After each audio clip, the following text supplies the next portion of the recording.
Mathura bar association के पूर्व सचिव अपनी मांगों को लेकर अनिश्चितकालीन धरने पर बैठे। मथुरा बार एसोसिएशन के पूर्व सचिव राजकुमार उपाध्याय ने समय पर चुनाव कराने और जिन अधिवक्ताओं को निलंबित किया गया है उनको बहाल कराने की मांग को लेकर अनिश्चितकालीन धरने पर बैठे। आज तीसरे दिन भी जारी रहा धरना। इस दौरान पूर्व सचिव राजकुमार उपाध्याय ने कहा कि 3 सितंबर को वर्तमान बार एसोसिएशन का कार्यकाल समाप्त हो रहा है, उससे पहले चुनाव की अधिसूचना जारी कर देनी चाहिए। और उन्होंने कहा कि उनकी 3 मांग है, जैसे बार एसोसिएशन का 3 सितंबर तक चुनाव कराना और जिन अधिवक्ताओं को निलंबित किया गया है उनको बहाल कराना, और जो कुछ अधिवक्ता नियमित रूप से वकालत कर रहे हैं उनकी वार्षिक फीस जमा नहीं है, वह फीस जमा की जाए। इन तीनों मांगों को लेकर अनिश्चितकालीन धरने पर बैठे हैं। धरना तब तक जारी रहेगा जब तक उनकी मांगे नहीं मानी जाएंगी। और वहीं द्वारिका प्रसाद चतुर्वेदी ने पूर्व सचिव राजकुमार उपाध्याय के समर्थन में आज 1 दिवसीय धरने पर बैठे। वहीं मथुरा बार एसोसिएशन सचिव सत्येंद्र परिहार ने कहा कि इनके द्वारा 3 मांगों को लेकर एक प्रार्थना पत्र दिया था, जिसमें हमारे द्वारा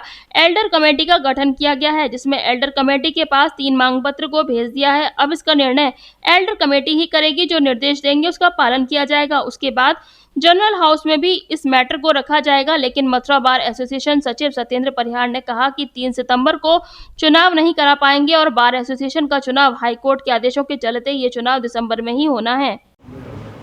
जी सचिव साहब, आज निश्चितकालीन धरने का तीसरा दिन है, क्या कहना चाहिए? देखो, कल हमारे पास इनकी तरफ से जो 3 मांगें आई थी। पहली मांग ये कि 30-40 अधिवक्ताओं को नोटिस देके हमने बाहर कर दिया है, निलंबित कर दिया है। हमने कि भाई वो हमें लिस्ट ला के दे दो, जो हमने 30-40 नोटिस देके बाहर किए हैं वो लिस्ट हमें अभी तक नहीं मिली, क्योंकि 30-40 अधिवक्ता हैं नहीं, वो 3-4 अधिवक्ता हैं बस। दूसरा, इन्होंने कहा था कि जो 40-50 अधिवक्ता प्रैक्टिस वाले हैं उनका चंदा जमा नहीं हो पाया।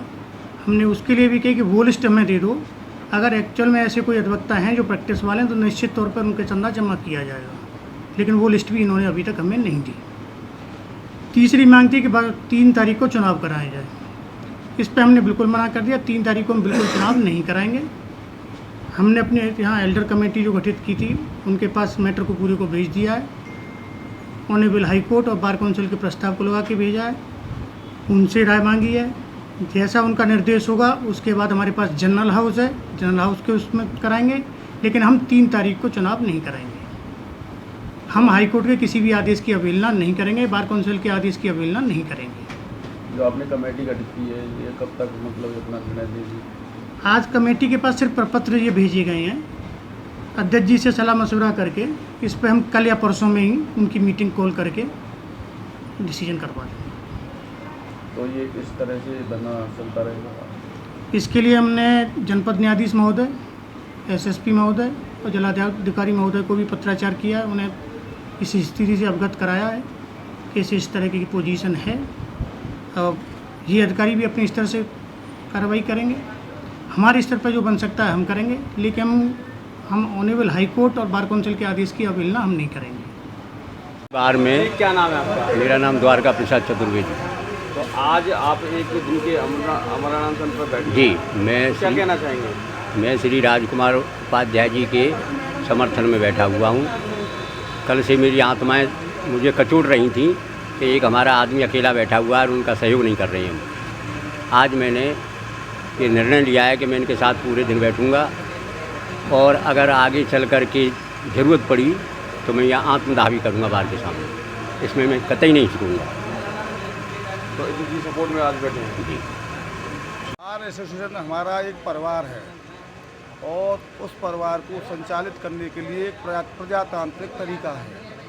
उसका तरीका ये है, 1 साल में चुनाव होता है और विगत वर्षों से हमने देखा है जो कार्यकारिणी आती है, जो रजीम आती है, वो 1 साल के अंदर अपना चुनाव कराती है। पर आप इनकी हठधर्मता देखो, अगर हमारे परिवार में कोई चुनाव होता है या कोई कार्य होता है उसके लिए पहले कार्यक्रम तैयार किया जाता है। इन्होंने चुनाव का कार्यक्रम तैयार न करके दिसंबर तक के अपने कार्यक्रम तैयार कर रखे हैं, और उन दिसंबर तक के कार्यक्रमों के सहारे ये अपनी बेईमानी के रूप में अपना समय बढ़ाना चाहते हैं। इन्होंने पूरी साल कोई भी कार्य नहीं किया है। हमारे परिवार में, बार एसोसिएशन में, मथुरा बार में जितनी इन्होंने बेईमानी, जितनी इन्होंने भ्रष्टाचार, जितने इन्होंने वकीलों का जो है शोषण करना, अपने भाइयों का ही शोषण करना, अपने वकीलों का ही शोषण करना है, इन्होंने ठान रखा है। और बार बार ये कह देते हैं कि मुझे तो चुनाव नहीं लड़ना है। जब चुनाव नहीं लड़ना है तो आप छोड़ के जाइए यहाँ से। आपको चुनाव नहीं लड़ना है, आगे आने वालों को चुनाव लड़ना है तो उनको चुनाव कराइए। आपको चुनाव नहीं लड़ना है तो आप इसका मतलब वकीलों को निकालेंगे। वकीलों के प्रति टेरर कायम कर रखा है इन्होंने। हमारे अधिवक्ता हमारे परिवार में ही, जिसकी हमारी मातृ संस्था है जो हमारी रक्षा करती है, उस रक्षक का जो रखवाले जो होते हैं वही भक्षक बने हुए हैं। अधिवक्ता अपने कार्य के लिए आता है, रोजी रोटी के लिए आता है, रोजी रोटी कार्य के लिए अपने न्यायालयों में कार्य करता है। तो न्यायालय में कार्य करने के लिए जाता है तो उसको जो है यहाँ बोर्ड लगा रखे हैं बाहर इन्होंने कि आपके के खिलाफ मतलब जो अधिकारी बेईमानी करते हैं या जुडिशरी के अधिकारी बेईमानी करते हैं या रेवेन्यू साइड के करते हैं, उनके खिलाफ अगर कोई आप शिकायत करोगे तो हमारे अधिवक्ता को ये बार से निकाल देते हैं। कोई सामान्य आदमी आ गया बार में किसी अधिवक्ता की शिकायत लेके उसे तुरंत बुलाते हैं, उसका सम्मान करते हैं जो सामान्य आदमी आया, और हमारे अधिवक्ता को बाहर निकाल देते हैं। तो मेरा आपसे निवेदन है आपके प्रेस के माध्यम से कि जल्दी से जल्दी चुनाव कराएं और ये अपने यहाँ से जो है ये जो इनके कारनामे हैं, जो ये भ्रष्टाचार कर रहे हैं, उसको जो है यहाँ से छोड़ें और अपनी गद्दी छोड़ें। आने वाली रिजीम को काम करने दें। जब आप पे काम नहीं हो रहा है तो आप जाएं यहाँ से और नया चुनाव कराएं। जी वकील साहब बताएं, आज धरने का तीसरा दिन है तो आपकी मांगें का रोज संशोधन हुआ। पहली चीज़ तो ये है कि ये धरना नहीं है, ये आमरण अनशन है, भूख हड़ताल है। और लगातार 1 अगस्त 2022 से लगातार आमरण अनशन भूख हड़ताल का आज ये तीसरा दिन है। चूँकि पिछला मथुरा बार सेशन का जो वार्षिक चुनाव हुआ था 3 सितंबर 2022 को हुआ था, उस लिहाज से बार सेशन मथुरा का चुनाव 1 वर्ष के लिए निर्वाचित किए जाते हैं पदाधिकारी। इसलिए 3 सितंबर 2022 तक हर हाल में मथुरा बार सेशन का वार्षिक चुनाव संपन्न हो जाना चाहिए। चूँकि ये अध्यक्ष और सेक्रेटरी की तानाशाही पूर्ण रवैया है, असंवैधानिक कार्यों का असंवैधानिक के कार्य कर रहे हैं। निर्वाचित होने के बावजूद, शपथ ग्रहण समारोह होने के बावजूद इन लोगों ने बार के अध्यक्ष और सेक्रेटरी ने 8 महीने तक कार्यकारिणी का न तो प्रकाशन किया था ना ही गठन किया था। ये मनमानी तरीके से मथुरा बार का संचालन कर रहे हैं और अपने कार्यकाल में इन्होंने कम से कम झूठी शिकायतों पर, जिसका कि कोई उचित कारण भी नहीं था, 3 दर्जन अधिवक्ताओं को बेवजह का नोटिस देकर उनका निलंबन भी किया है और निष्कासन भी किया है। ऐसे 3 दर्जन अधिवक्ता हैं जिनका के निलंबन और निष्कासन किया है, उनका निष्कासन तुरंत रद्द हो और उनकी सदस्यता बहाल हो। इनके कार्यकाल में कम से कम 1.5 दर्जन अधिवक्ताओं के खिलाफ झूठी FIR हुई हैं और उन FIR पर चालान पुलिस के द्वारा किए गए हैं और ये पदाधिकारीगण जो हैं उनकी जमानत भी नहीं करा पाए हैं और अधिवक्ता जेल भी गए और लंबे समय तक जेल भी उन्हें रहना पड़ा है। ऐसी स्थिति में इनका जो कार्य करने का तरीका है वो ठीक नहीं है। महिला थाना है उसमें भी इन्होंने लेटर पैड लगा रखा है, बोर्ड लगा रखा है कि कोई भी अधिवक्ता महिला थाने में नहीं आएगा। चूँकि महिला थाने में बाध्यकारी के साथ अधिवक्ता नहीं जाएगा तो बाध्यकारी का कैसे काम चलेगा। बार की तरफ से आपकी मांगों को लेकर के कोई संशोधन के लिए आए क्या आपसे मिलने के लिए? आ रहे हैं और जा रहे हैं, लेकिन अभी तक ऐसा कोई उचित निर्णय अभी नहीं हुआ है।